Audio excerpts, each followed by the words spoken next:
innovation. And so, and you could not ask for a better person to do this. He's been based in the US for years, and he went back to the Philippines. I think you've been back there, what now, 10 years or so? And he looks at it from both sides. And so there's a lot of innovation. And I think the Philippines, what I've always appreciated and loved so much about this country is that they take these ideas that they hear and they run with it and they implement it. And they're not afraid to fail. They're saying, you know what, if this doesn't work, we're gonna modify, we're gonna tweak, we're gonna do something different.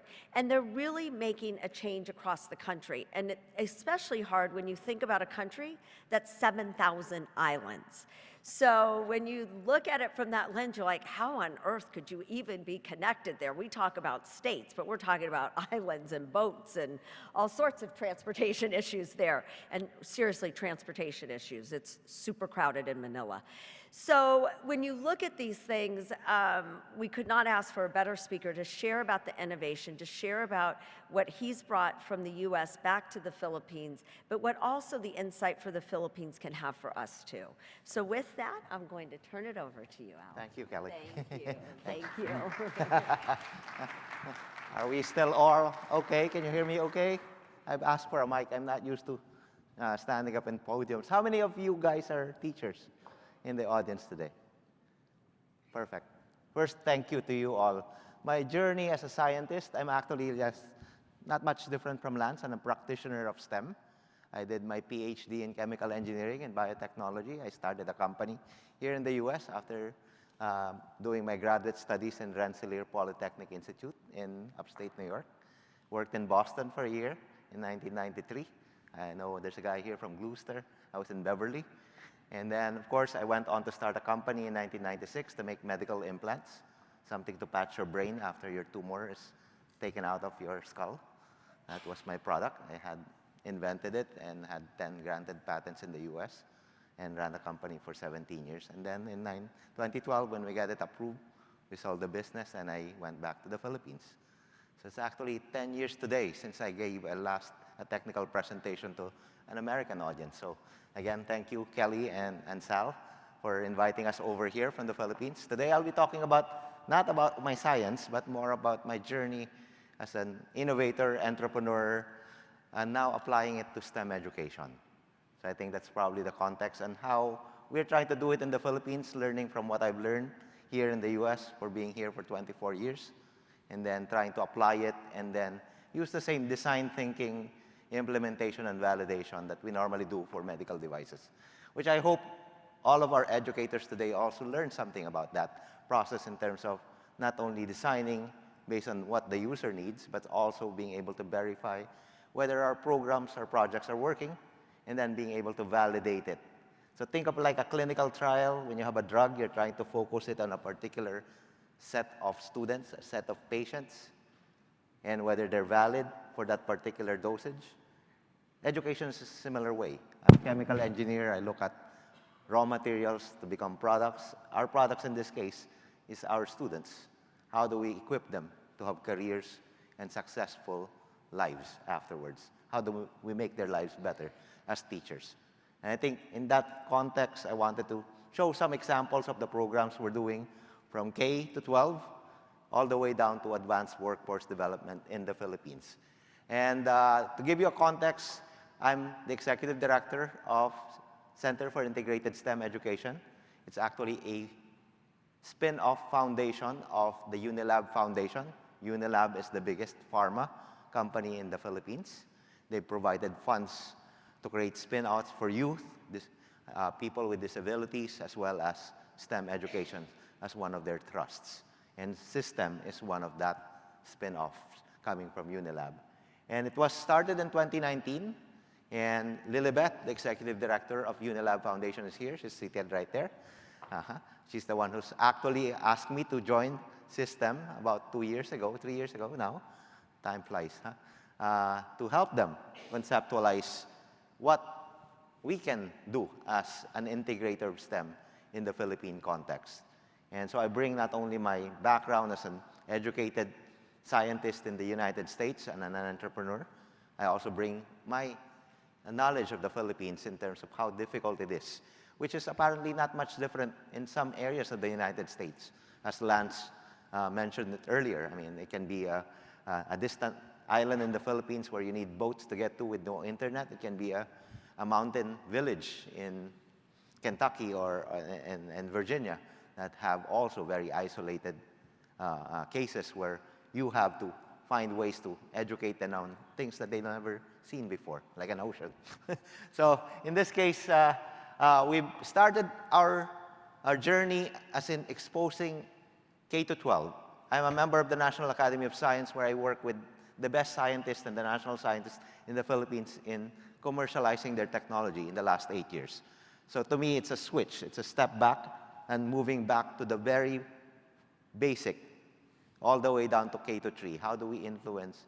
So we started one program that's actually for providing backpacks for kids, where they have seeds, magnifying glasses, measuring devices, and data loggers, where they get them to start being interested about how biological systems work, that they need sunlight, they need water. And it's a kit that's designed by a teacher in a public school in Quezon City, which is one of the cities in Manila. And it has been rolled out for several of schools, not only in the capital region, but also outside. So there's one way for us to kind of, at least in earnest, look at what level of interest our general population of public school children has. Because I do have the statistics. I think in the Philippines, are about 3 to 5% of the student population. I think the K to 12 population is about 25 million that has some relevant interest in STEM. I'm hoping that the United States, I didn't get to ask that question from your secretary, assistant secretary, but definitely might be slightly higher in that case. But this one way for us, but the way we've designed system is that we need to design products. So think of your projects in your schools to become programs, and once they become programs, you need to make them into a product in order for the other schools and the other states to benefit. Not much different from the way Challenger does their programs and their kits to become products. Now you can adapt the aquatic, not only the space products that they have.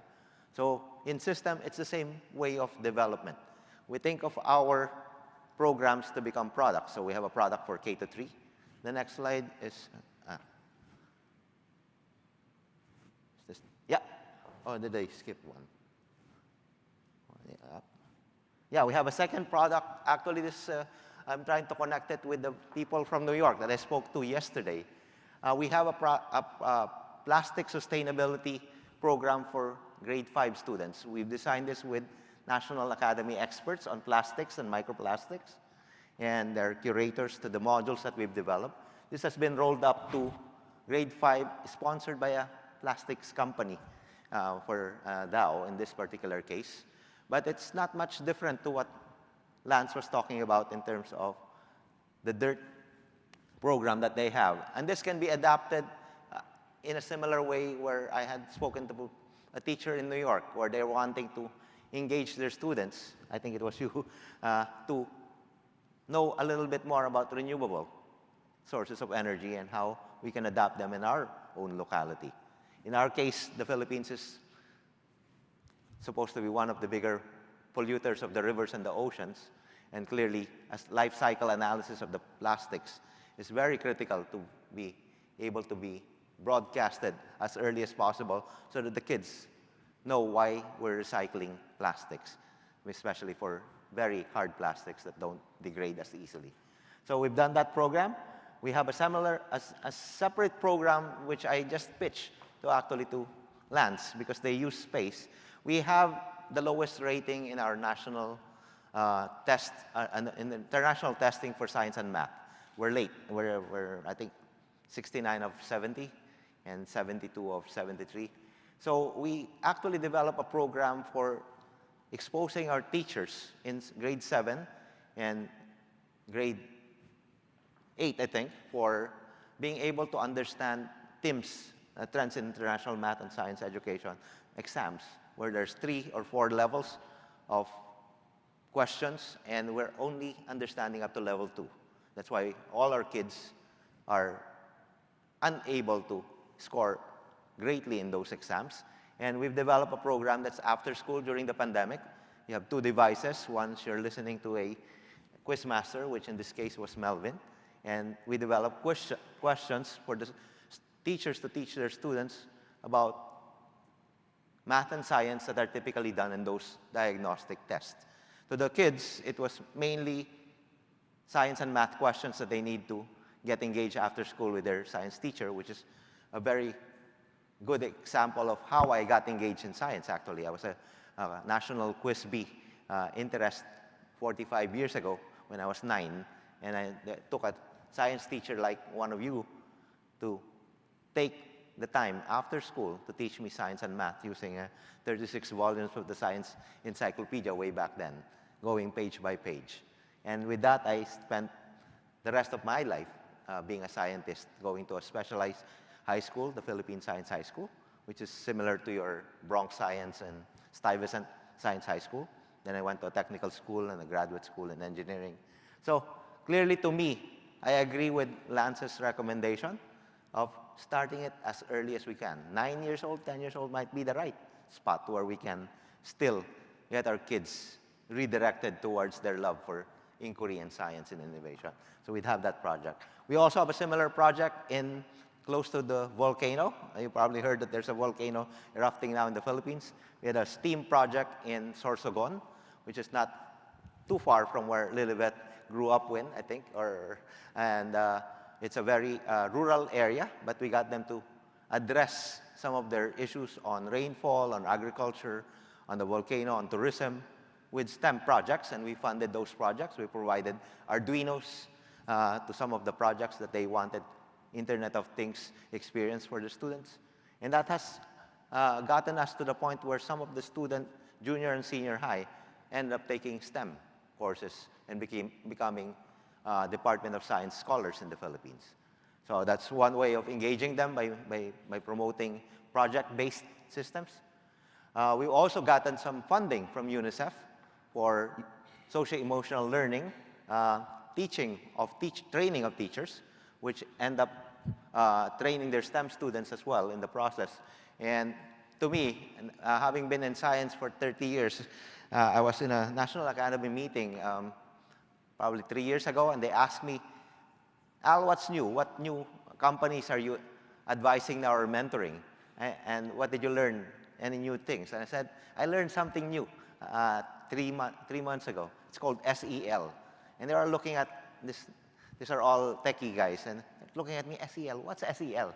Socio-emotional learning as part of a 21st century educated person, together with cognitive and technical skills. And they are looking at me as in, I'm from Mars. And these are scientists that I'm talking to, not educators. So you can see the difference about how education has gone a long way, that even us scientists need to be educated in the process as well. So clearly that was our effort now and being able to train teachers, and also being able to engage them through continuing education. System is a proud member of the National Educators Academy of the Philippines. It's like a certifying body that we can indeed have a curated program for addressing the most effective ways for learning competencies for teachers. So clearly this is a certification that we wanted to take advantage, bringing in the best of the best programs here in the United States to be brought in the Philippines. We're discussing that right now for some of our technical and CTA type courses. I think there's a group called SACA that does a certifying for some of these vocational courses that we might engage in terms of how to do that for companies on special industries in advanced manufacturing.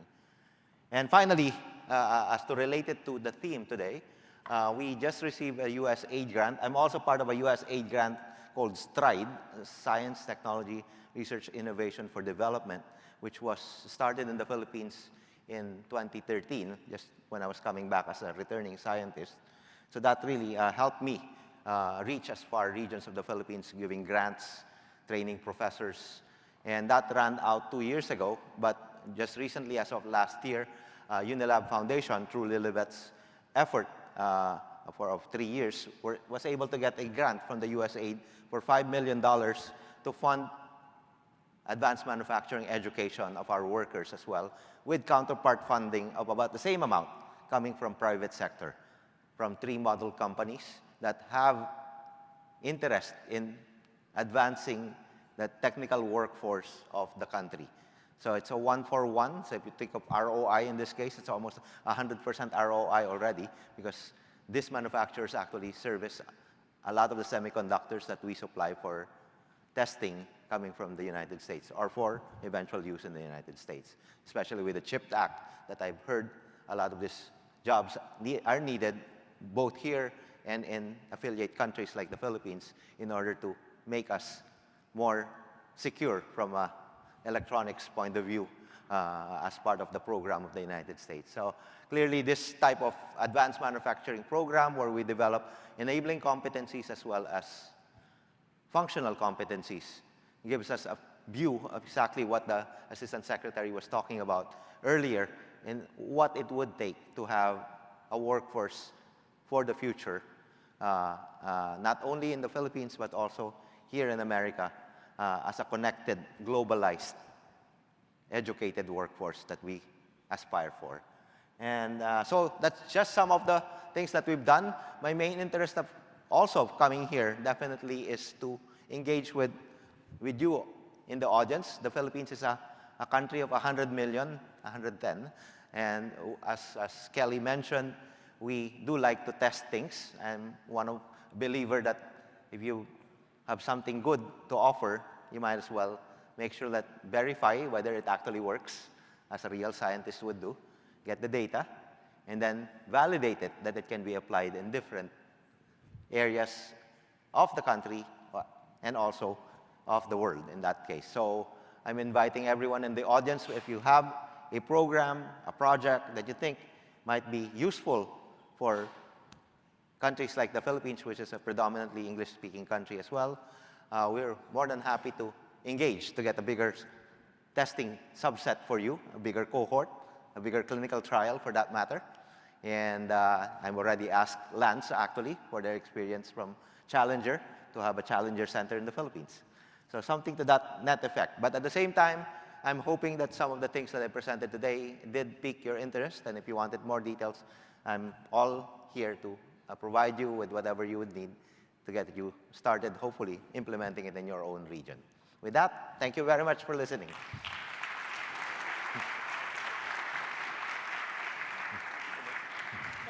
I just want to say the work that Lilybeth brought, she came to the conference back in 2019, and what they're doing in the Philippines is amazing. She's taken our work, and they have done it 10 times better.